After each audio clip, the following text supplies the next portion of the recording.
Modi's Jan Aushadhi success delivering affordable healthcare for the common man. Promise of affordable, quality medicine for everyone is within reach, but only if we dare to confront the obstacles and build on the hard-won successes. India stands at a fascinating, if somewhat contradictory, crossroads in healthcare. We proudly wear the mantle of the world's pharmacy, supplying affordable generic medicines across continents, while back home, a fierce battle rages over the very soul of affordable medicine access for our own people. The Pradhan Mantri Bhartiya Jan Aushadhi Pariyojana (PMBJP), or Jan Aushadhi scheme, is the epic entree of this conflictive vital initiative aiming to slash the crippling burden of healthcare costs, yet facing stiff headwinds from powerful quarters.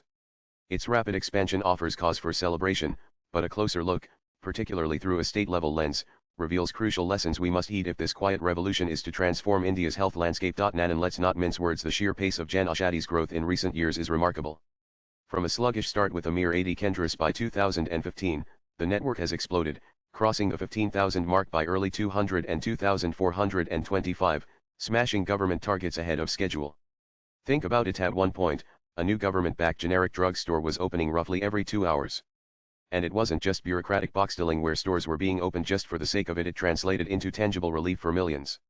Union Health Minister J.P. Nadda recently highlighted a staggering 28,000 rupees crore saved by patients purchasing medicines through these kendras, thanks to discounts ranging from 50 to an incredible 80% compared to branded equivalents. This expansion signifies a direct assault on the high out-of-pocket expenditure (OOPE) on medicines that tragically pushes an estimated 7% of our population below the poverty line each year. While Jan Aushadhi sales, hovering around 1,500 rupees crore annually, are still a fraction of India's massive 1.5 rupees lakh crore pharmaceutical market, their impact punches far above its weight. Studies suggest every rupee spent in a Jan Aushadhi kendra saves households around 6 rupees, a lifeline for families struggling to afford essential, often life-saving, treatments. This momentum, contributing to a significant drop in overall health OOPE over the last decade, is something to champion as it represents a concrete step towards making healthcare a right, not a privilege dictated by the depth of one's pockets. Nanan, however, the national aggregate, impressive as it is, masks significant disparities on the ground. The distribution of Jan Aushadhi kendras reveals a geographic lottery, a stark variation in access depending on where you live. While the milestone of having at least one kendra in every district across India has been achieved, a significant improvement from just a few years ago, the population coverage varies dramatically. Kerala boasts impressive coverage with roughly one kendra per 17,000 people, while states like Jharkhand lag significantly, with coverage closer to one kendra per 270,000 citizens. This uneven spread means the scheme's benefits aren't reaching everyone equally, potentially leaving those in poorer, more remote states further behind. Encouragingly, efforts are bearing fruit.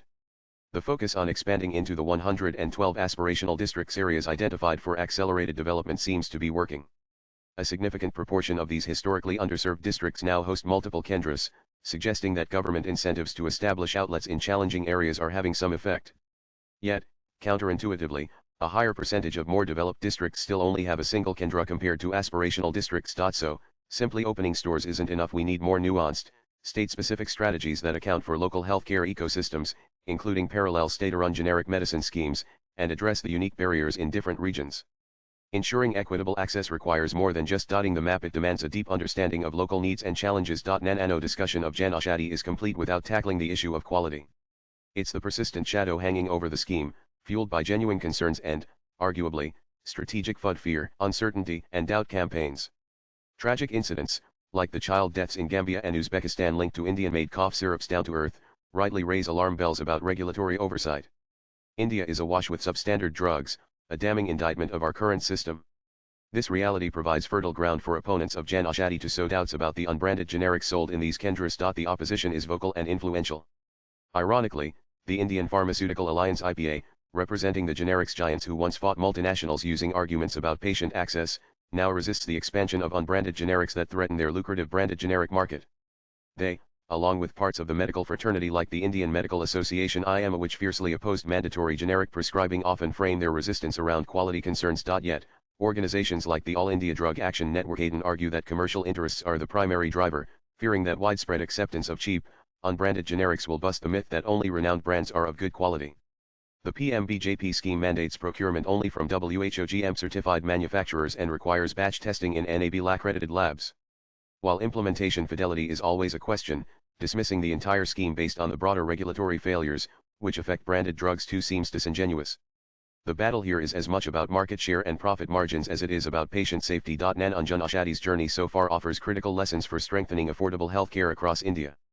Ignoring them would be a strategic blunder. First, regulatory overhaul is non-negotiable.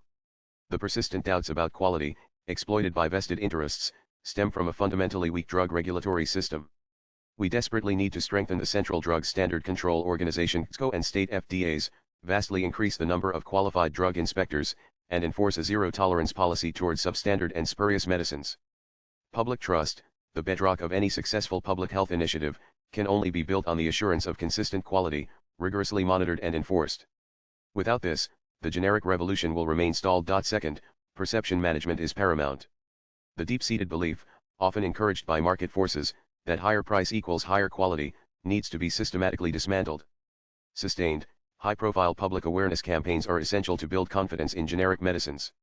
Allowing the substitution of branded prescriptions with generic equivalents at Jan Aushadhi Kendras, a move fiercely resisted by the industry, is a crucial step in demonstrating therapeutic equivalence directly to patients. We must proactively shape the narrative, celebrating the quality controls in place and highlighting the immense savings potential. Third, expansion must be strategic and equitable. While celebrating the overall growth, the focus must intensify on plugging the gaps in underserved areas, lagging states, the remote districts, and the tribal belts. The success in aspirational districts shows that targeted incentives can work, but they need continuous refinement and monitoring to ensure they genuinely improve access for the most vulnerable. This requires moving beyond national targets to granular, district-level planning. Finally, sustained political will is critical. The accelerated growth of Jan Aushadhi under recent governments demonstrates what focused political commitment can achieve. This momentum must be maintained.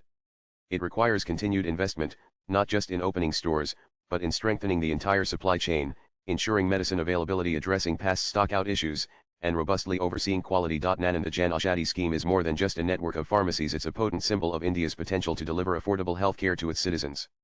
Its expansion represents significant progress, saving crores and easing the burden on millions. But its journey is far from over. The challenges, geographical disparities, entrenched opposition, and the critical need for regulatory strengthening are formidable. Addressing these requires honesty, strategic clarity, and unwavering commitment. By learning the lessons from the ground up, tackling the quality concerns head-on, and ensuring equitable access, India can ensure that its role as the pharmacy of the world translates into tangible health benefits for all Indians. The promise of affordable, quality medicine for everyone is within reach, but only if we dare to confront the obstacles and build on the hard-won successes. Nan.